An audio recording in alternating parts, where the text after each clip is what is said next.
20세기 개신교 신학자 위르겐 몰트만이라고 하는 신학자가 삼위일체와 하나님의 역사라고 하는 책을 썼습니다.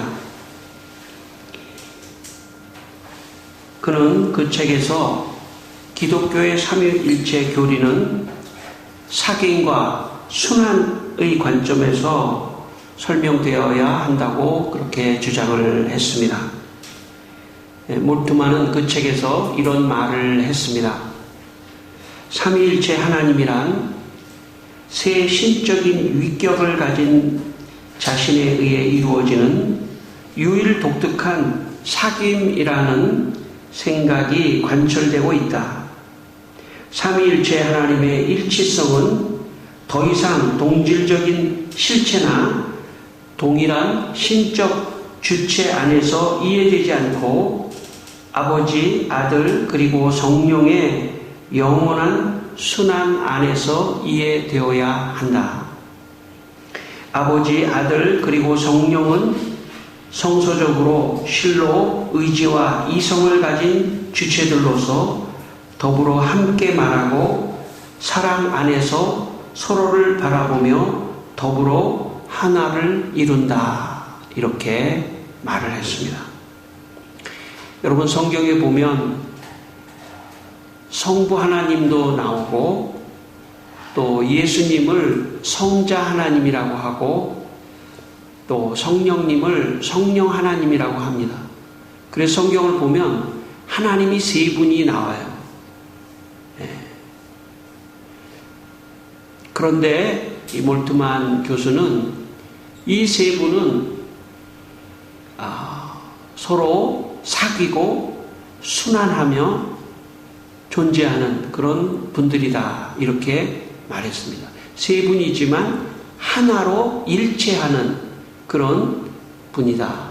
그래서 우리 기독교는 삼위일체 하나님을 믿고 있습니다. 첫째는 성부 하나님이고 또 둘째는 성자 하나님입니다. 그리고 셋째는 성령 하나님입니다.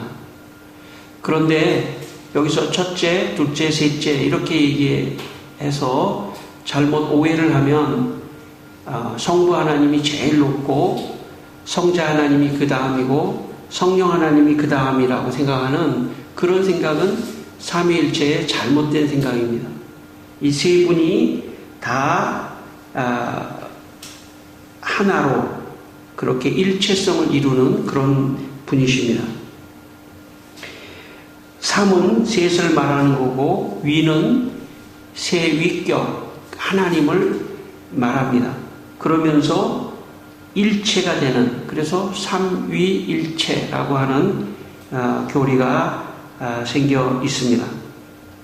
가령 성부 하나님이 천지를 창조할 때 성자 하나님과 성령 하나님이 보이지 않지만 함께하고 계셨다는 뜻입니다. 그리고 성자 하나님 예수님이 십자가에서 고난을 당하실 때 성부 하나님과 성령 하나님은 안 계신 것 같지만 함께 성자 하나님과 함께 고난도 함께 당하셨다는 뜻입니다. 그리고 성령 하나님이 예수님이 떠나가시고 성령 하나님을 보내주셨는데 오늘 그 성령 하나님과 함께 성부 하나님과 성자 예수 그리스도 하나님도 함께 하신다는 것. 그래서 우리는 사실 세 하나님이 일체가 돼서 우리를 구원하시고 도와주시기 위하여 계신다. 이렇게 생각해야 합니다. 한 분도 아니고 세 분이 하나로 일체해서 우리를 도와주시니까 우리가 더 든든하다. 이렇게 생각하면 됩니다. 세 분이 하나로 한 마음으로 나를 구원하고 나를 축복하고 도와주시기 위하여 세 분이 지금 한 마음으로 뭉쳐서 우리를 도와주시니까 또 여러분을 도와주시니까 더 든든하게 생각하시고 살아가시기를 바랍니다. 고린도전서 고린도 후서 13장 13절에 이런 말씀이 있습니다. 주 예수 그리스도의 은혜와 하나님의 사랑과 성령의 교통하심이 너희 무리와 함께 있을지어다. 그런 말씀이 있습니다. 이 말씀을 보면 주 예수 그리스도, 예수님이 나오시죠. 그리고 하나님의 사랑, 이거 성부 하나님을 말하는 거고, 그 다음에 성령의 교통하심이 하면 여기 성령이 나옵니다. 그래서 예배를 드리고 축도를 할 때 여러분은 느끼셨는지 모르지만 주 예수 그리스도의 은혜와 아버지 하나님의 무한하신 사랑과 성령의 감화 감동하심, 여기 성부, 성자, 성령이 다 나와서 이 세 분의 삼위일체 하나님의 이름으로 축복하는 것입니다.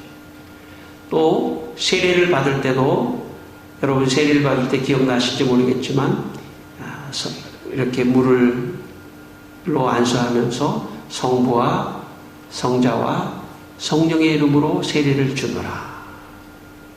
예. 이게 왜 중요하냐면 보통 다른 그리스 철학이나 이방 종교는 딱 신이 하나예요.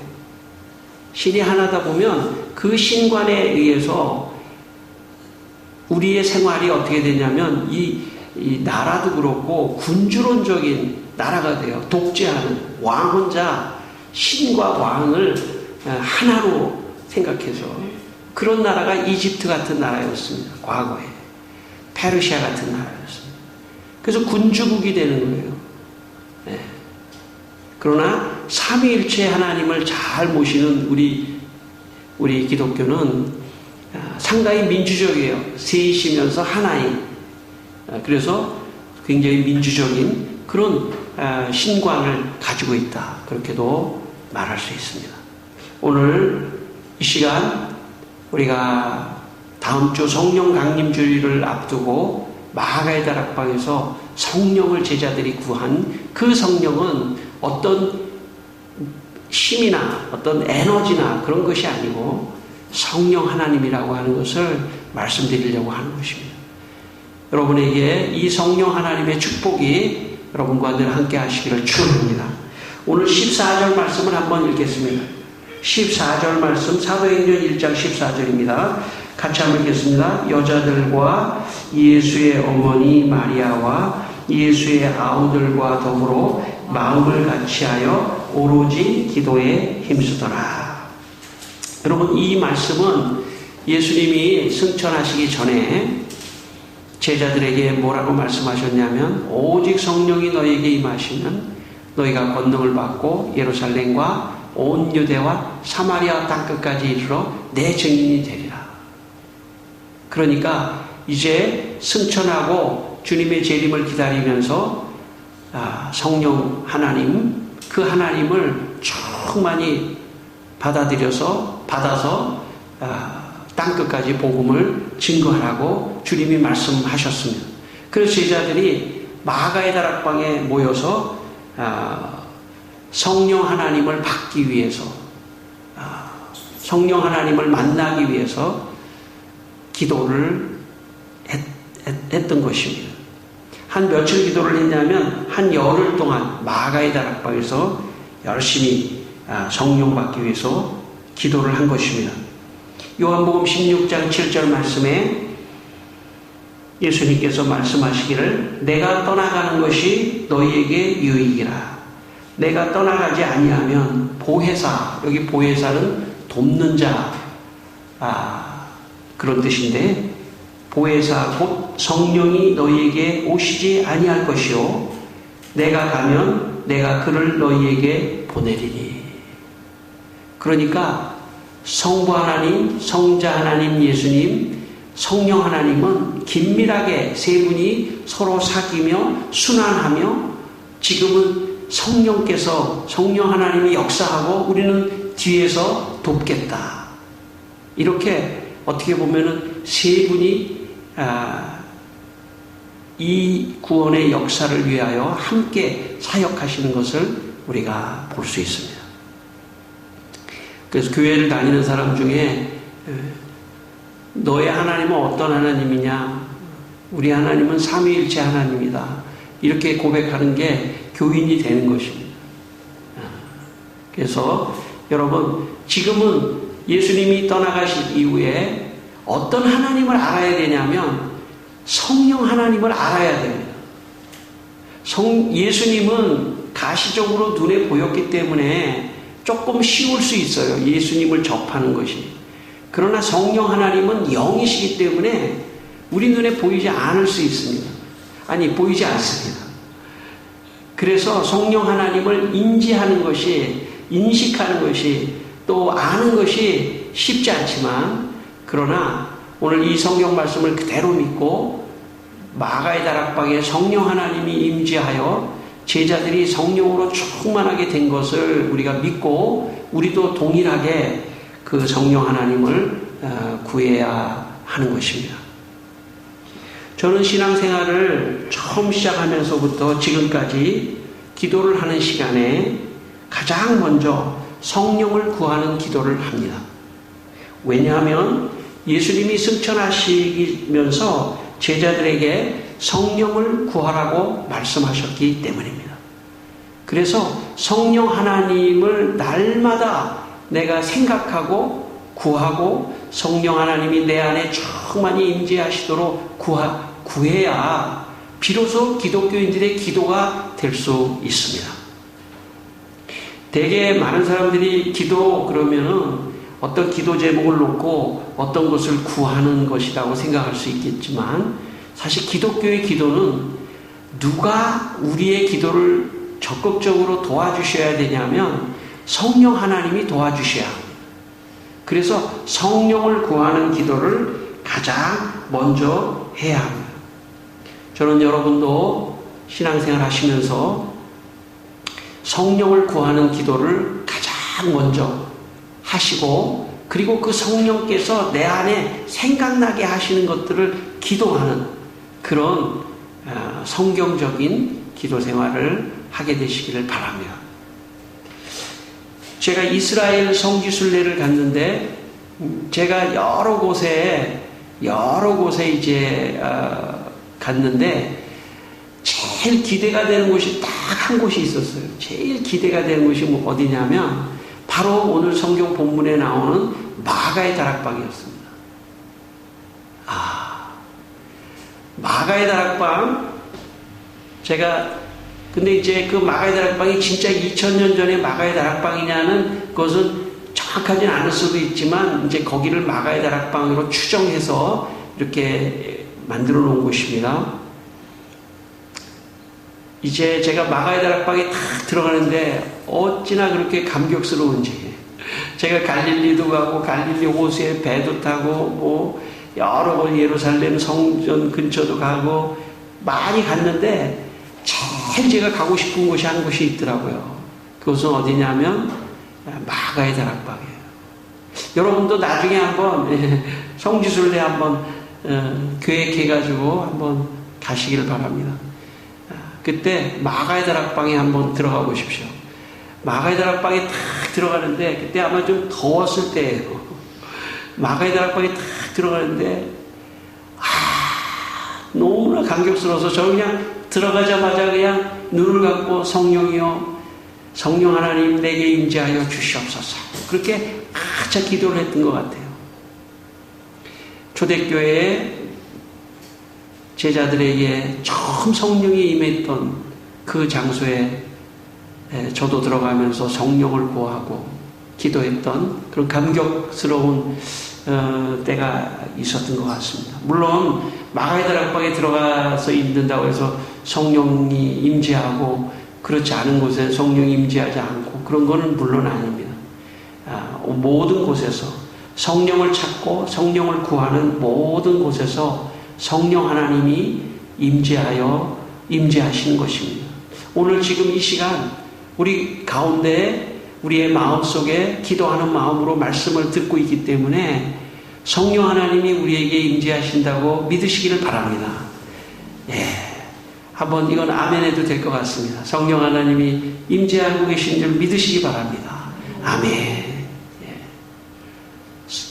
여러분, 신앙생활은요, 성령 하나님과 함께 하는 거예요. 성령 하나님을 모르는 사람은 지금 신앙생활 잘 모르는 거예요. 그래서 성령 하나님을 언제나 초청하고 그분 하나님과 함께 동행하는 것이 신앙생활입니다. 로마서 8장 26절에 이런 말씀이 있습니다. 성령도 우리의 연약함을 도우시나니 우리는 마땅히 기도할 바를 알지 못하나 오직 성령이 말할 수 없는 탄식으로 우리를 위하여 친히 간구하시느니라. 이 말씀에 보면 우리는 연약해서 마땅히 기도할 바를 알지 못한다. 여러분, 우리가 사실 굉장히 우리의 노력으로 뭔가 막 기도할 것 같지만 기도하기 어려워요. 참 연약해요, 우리가. 그래서 하나님께서 성령이 너희들의 기도를 탄식으로 우리를 위하여 기도해 주니까 그 성령 안에서 기도하라, 이렇게 말씀하셨습니다. 그래서 우리가 입을 벌려 기도를 하기 전에 성령을 구하면 잠깐 동안이라도 성령이 내 안에 임재하기를 위해서 기도하면 그러면 그 성령께서 이제 기도의 문을 열어서 무엇을 기도해야 할지를 생각나게 하시고 그리고 진짜 기도를 잘 할 수 있는 그런 길로 인도해 주신다는 겁니다. 그래서 에베소서 6장 18절 말씀에 이런 말씀이 있습니다. 항상 성령 안에서 기도하라. 에베소 6장 18절에 항상 성령 안에서 기도하라. 그러니까 성령 안에서 기도하는 걸 모르는 사람은 지금 신앙생활의 기도 생활을 잘 모르는 겁니다. 진짜 기도 생활은 성령 안에서 하는 것입니다. 그래서 여러분이 수시로 이렇게 기도하면 제일 좋아요. 성령 하나님, 내게 임재해 주십시오. 날 도와주십시오. 그러면요, 그런 기도를 날마다 수시로 하다 보면 내가 판단하고 기도하고 하는 것도 내가 기도를 하면 성령께서 내 기도를 대신 도와서 성부 하나님께 탄식하면서 기도합니다. 그 얘기는 뭐냐면 성령 하나님이 성부 하나님께 부탁하면서 지금 이 사람이 이런 기도하고 있습니다. 성부 하나님 꼭 들어주세요. 가톨릭 같으면 누구한테 할까요? 성령의 자리에 마리아에게 기도를 부탁해서 성부 하나님께 기도를 한다면 우리 개신교는 그렇지 않습니다. 우리는 성령 하나님께 부탁하고 성령 하나님이 내 기도를 하나님께 탄식하며 기도하는 것을 믿는 사람들입니다. 그래서 내가 기도하면 내가 한마디만 기도해도 성령 안에서 성령을 의지하며 기도하면 성령께서 100마디로 성부 하나님께 탄식하며, 여기 탄식한다는 건 뭡니까? 굉장히 애통해하며 굉장히 간절하게 성령 하나님이 우리의 기도를 도와서 역사하는 겁니다. 여러분 혹시 기도의 응답을 받고 싶은 것이 있으신가요? 그렇다면 오늘 성경 말씀에 의한다면 성령의 하나님의 도우심으로 기도해야 합니다. 그래서 성령을 먼저 구해야 돼요. 그래서 제 개인적인 기도 시간은 언제나 성령 하나님을 구합니다. 성령 하나님을 구하다가 방언으로도 기도합니다. 그래서 계속 기도를 하다 보면요, 갑자기 제 안에 누가 생각이 나는 사람이 있어요. 그러면 성령께서 그 사람을 위해서 기도하라고 하는, 우리 교인들 중에서도 이렇게 쭉 기도해 나가지만 어떤 사람이 유난히 하나님께서 그 사람을 생각나게 하고 보여주는 때가 있어요. 그 사람을 위해서 기도하라는 것입니다. 성령께서. 그러니까 내 생각으로 기도하는 것이 아니에요. 기도는 엄밀한 의미에서 보면 성령의 인도하심을 받으며 기도하는 거예요. 그때 놀라운 역사가 일어나고 회복의 역사가 일어나는 것입니다. 기도는 의무적으로 하는 것이 아니에요. 기도는 성령 안에서 성령이 가르쳐 주시는 그런 것들을 보면서 기도하며 나아갈 때 기도의 응답이 놀랍게 이루어지는 것입니다. 여러분의 삶에 기도의 응답이 놀랍게 이루어지는 성령 안에서 기도하시는 분들이 되시기를 축원합니다. 18세기 미국의 제1차 대각성 운동을 일으켰던 조나단 에드워드라고 하는 유명한 신학자가 있는데 그 신학자가 신앙 감정론이라고 하는 책을 썼습니다. 근데 그 신앙 감정론에서 뭐라고 말하냐면 성령 하나님을 받으면 인간의 성품이 변화된다고 말을 했습니다. 그래서 그는 그 책에서 이런 이야기를 했습니다. 모든 영적인 깨달음은 변화를 가져온다. 성령은 영혼의 본성 자체를 변화시킨다. 이런 능력은 본질적으로 하나님의 능력이며 성령의 능력이다. 성령을 받으면 그는 죄를 짓지 않도록 자제할 뿐만 아니라 그의 마음과 본성 자체가 죄에서부터 돌아서서 거룩함으로 향하게 된다. 만약 어떤 사람이 성령을 받기 전에 자신의 본성적 기질 때문에 특별히 음란이나 방탕이나 악의에 쉽게 기울어졌다면 성령의 은혜는 이런 악한 성향들을 크게 변화시킨다. 성령의 변화는 전반적인 변화다. 곧 사람 안에 있는 죄스러운 모든 것을 변화시킨다.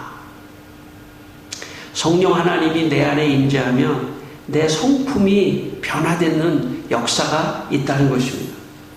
오늘 두 번째 본문 갈라디아서 5장 22절 23절을 다시 한번 읽겠습니다. 여러분 성경책 307페이지가 되겠습니다. 갈라디아 5장 22절 23절입니다. 같이 읽겠습니다. 오직 성령의 열매는 사랑과 희락과 화평과 오래 참음과 자비와 양성과 충성과 온유와 절제니 이 같은 것을 금지할 법이 없느니라. 여러분 성령이 임하면 여기 성령의 열매거든요. 사랑과 희락과 화평과 오래 참음과 자비와 양성과 충성과 온유와 절제. 이 9가지 이 성령의 열매가 내 성품으로 열매가 맺힌다는 겁니다. 그러니까 성령이 임하면 이 중에 하나만 맺히고 다른 건 안 맺히고 그런 게 아닙니다. 성령이 계속 임하면 이 9가지가 내 안에 성품으로 자리 잡는다는 겁니다. 그러니까 핵심은 뭐냐면 이런 열매를 맺기 위해서 노력하는 것이 아닙니다. 기독교는 내가 다른 사람을 사랑하려고 노력하는 종교가 아닙니다. 기독교는 성령께서 내 안에 그런 사랑하는 열매를 맺어줄 때 가능한 것입니다. 그러니까 근본적인 것을 해결해야 돼요. 근본적으로 성령을 날마다 구하고 성령과 함께 살아야 합니다. 그러면 그 성령의 열매가 자연스럽게 내 안에 이 열매로 맺혀지는 것입니다. 이 9가지 성령의 열매가 맺혀지는 것을 한마디로 말하면 거룩한 삶이라고 말하는 것입니다. 저는 성령 하나님, 근본적으로 성령 하나님을 날마다 구해서 여러분의 삶이 거룩한 삶이 되기를 바랍니다. 자, 그런데 오늘 요것만 읽었지만 사실 이것은 어떤 거와 대비되는 거냐면 그 바로 전에 19절, 20절, 21절과 이 성령의 열매가 대비되는 겁니다. 거기를 한번 다시 읽어보겠습니다. 그 바로 한 3절 위에 19절 육체의 일은 분명하니 곧 음행과 더러운 것과 호색과 우상숭배와 주술과 원수 맺는 것과 분쟁과 시기와 분냉과 당짓는 것과 분열함과 이단과 투기와 술취함과 방탕함과 또 그와 같은 것들이라. 전에 너희에게 경계한 것 같이 경계하노니 이런 일을 하는 자들은 하나님의 나라를 유업으로 받지 못할 것이요. 그 육체의 일과 반대되는 게 성령의 일입니다. 육체의 일과 반대되는 게 이 성령의 일인데 인간은 원죄를 진 이후에 인간은 죄 가운데 있기 때문에 모든 사람이 성령 하나님을 경험하지 않는 모든 사람은 다 이런 경향으로 흘러가게 돼 있습니다. 이걸 어떻게 고칠 수 있을까요? 인간의 노력으로 고칠 수 있을까요? 이걸 절제할 수 있을까요? 인간의 노력으로 여기 보면 음행과 더러운 것과 호색과 우상숭배, 주술, 원수 맺는 것, 분쟁, 시기, 분냄, 투기, 술 취함, 방탕, 이거 인간의 노력으로 될 수 있을까요? 될 수 없습니다. 그냥 성령 하나님이 없으면 그냥 자연스럽게 이렇게 흘러가는 겁니다. 이게 흘러가는 정도가 사람마다 다를 수가 있겠죠. 네. 그러나 인간의 노력으로는 이 구렁텅이에서, 이 육체의 일에서 벗어날 수가 없습니다. 오직 성령 하나님이 임재할 때만이 이런 육체의 습관이 떠나가고 성령의 열매가 맺어지는 것입니다. 그래서 답은 성령 하나님이에요. 답은 성령 하나님을 날마다 구하며 성령 하나님 안에서 살아가야 합니다. 그래야 이런 것들이 점점 멀어지고 성령의 열매가 맺어지는 것입니다. 오늘 여러분과 저 모두가에게 성령이 충만히 임해서 이런 육체의 일이 점점 멀어지고 성령의 열매가 맺어져서 거룩한 삶을 살게 되시길 바랍니다. 여러분, 사실은 괴로운 일이에요. 저 육체의 일을 저렇게 살아가는 건요, 괴로운 일이에요. 시기하고 분내고 이거 괴로운 일이에요. 마음의 화평과 온유하고 기쁘고 이게 더 나아요. 저도 요즘엔 좀 덜합니다. 요즘에 더 성령 충만을 받기 위해서 노력하는데, 사람이 분을 내잖아요. 그러면 그냥 그 분을 낸 나 자신도 그냥 너무 그냥 싫고, 너무 막 그냥 힘도 빠지고, 너무 괴롭고 그런 거예요. 딴 사람은 시기하잖아요. 그것도 정신 건강에 좋은 게 아니에요. 분내지 말고 온유하고, 절제하고, 화평하고, 사랑하고, 그렇게 살아가는 게 여러 면에서 좋습니다. 그게 축복된 삶이에요. 저 육체의 일을 하면요, 사람이 결국은 우울증에 빠지고요, 좋지 않아요. 정신 건강에도 좋지 않고 영적으로도 좋지 않아요. 그렇지만 성령 안에서 살면 너무 마음이 좋고, 사랑과 희락과, 늘 희락이 뭡니까? 막 기뻐하는 거예요. 기뻐하고 즐거워하고 감사하고, 온유와 절제와 충성과 이런 열매 속에서 살아가는 게 행복한 것입니다. 그러니까 성령 하나님을 받는 것은 행복하게 살아가는 지름길이고 최고의 길입니다. 여러분 혹시 잘 모르실지 모르겠지만 배우 중에, 탤런트 중에 이진우라고 하는 남자분이 계셔요. 젊은 분은 아니고 뭐 좀 나이 그렇게 또 많지는 않고 한 중간쯤 되는 이진우라고 하는 그 부인, 이은경이라고 하는 그 탤런트끼리 결혼한 그런 부부가 있는데, 이진우라고 하는 사람의 간증을 제가 들었는데, 예수를 안 믿고 살았대요. 예수님 안 믿고 살았는데, 어느 날 미국에서 한 70이 넘으신 권사님으로부터 소포를 하나 받았답니다. 편지를 하나 받았는데, 보니까 무슨 내용이냐면, 이 사람이 드라마를 하는 그 드라마를 미국에서 이제 보게 됐는데, 그 권사님의 마음속에 하나님께서 저 사람을 위해서 기도하라, 그런 마음을 주시더래요. 오늘 우리가 말씀을 들었다면 그 권사님은 틀림없이 성령 안에서 기도하는 사람입니다. 성령 안에서 기도하시는 그 권사님이 저 이진우라고 하는 저 사람을 위해서 기도하라, 그리고 편지를 써라 그러더라고요. 그런데 이 권사님이 나 저 사람 알지도 못하고 뭐 주소도 모르고 저 사람이 지금 하고 나 하나도 모르는데 어떻게 합니까? 그랬더니 하나님께서 편지지하고 연필을 책상 위에 놓고 기도하라 그러시더래요. 그래서 편지를 써가지고 그 방송국에다 보냈답니다. 근데 이 사람이 이걸 딱 받은 다음에 관심이 없어서 그냥 내팽개쳤대요. 이진우 씨가. 그런데 얼마 지나서 말이죠. 갑자기 새벽 2시에 벌떡 일어나더니 막 자기가 주기도문을 외우더래요.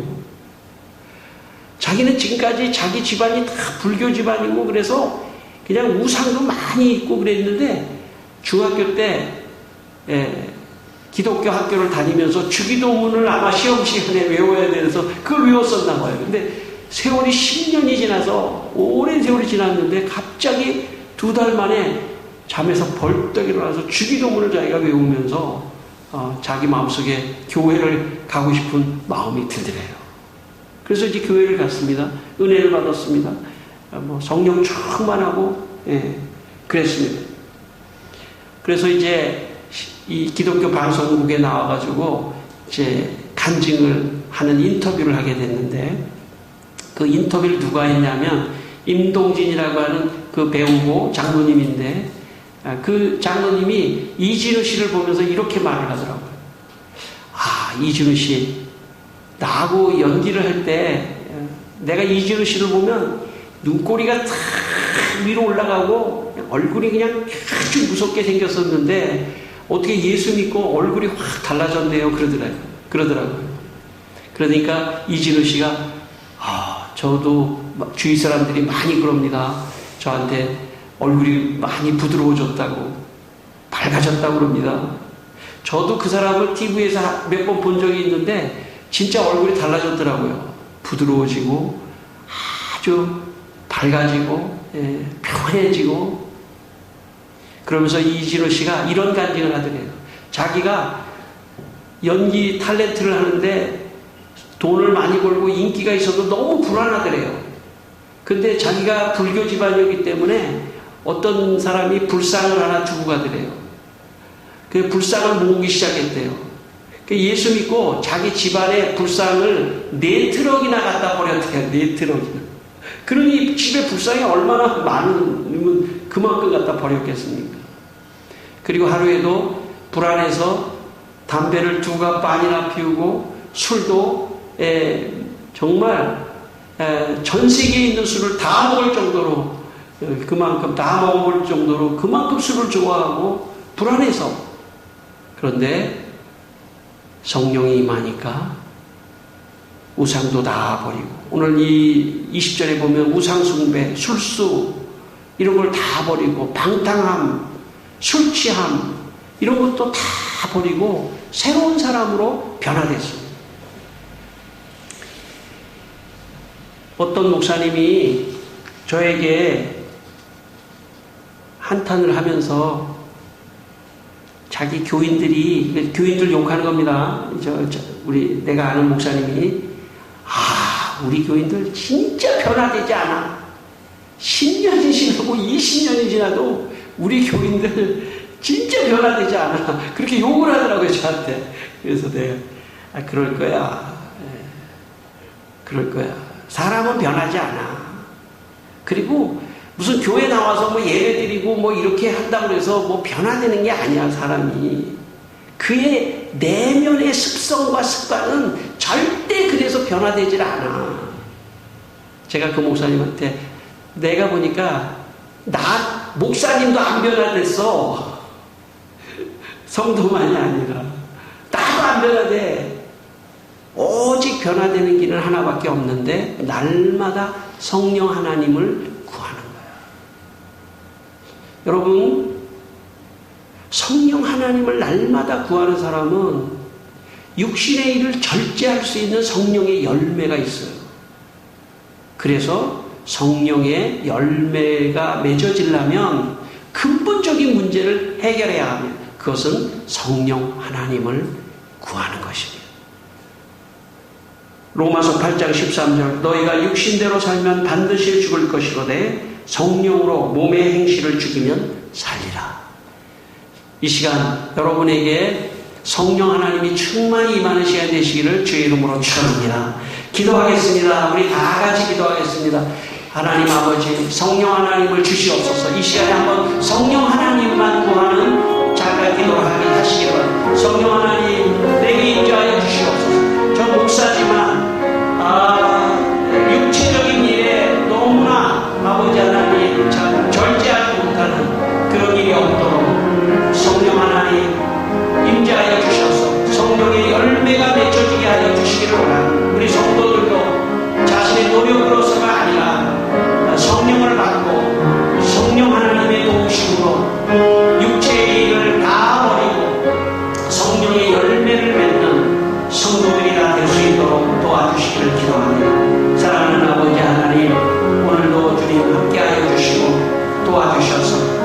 성령의 놀라운 아버지 하나님 인도하심을 받으며 성도들이 살아가게 하여 주시옵소서. 아버지 하나님, 우리 성도들이 성령 하나님을 받고 마음의 육체의 일과 습관을 버리게 하시며 성령의 열매를 맺어서 거룩한 삶을 살 수 있도록 축복하여 주시옵소서. 예수님 이름으로 기도드립니다. 아멘.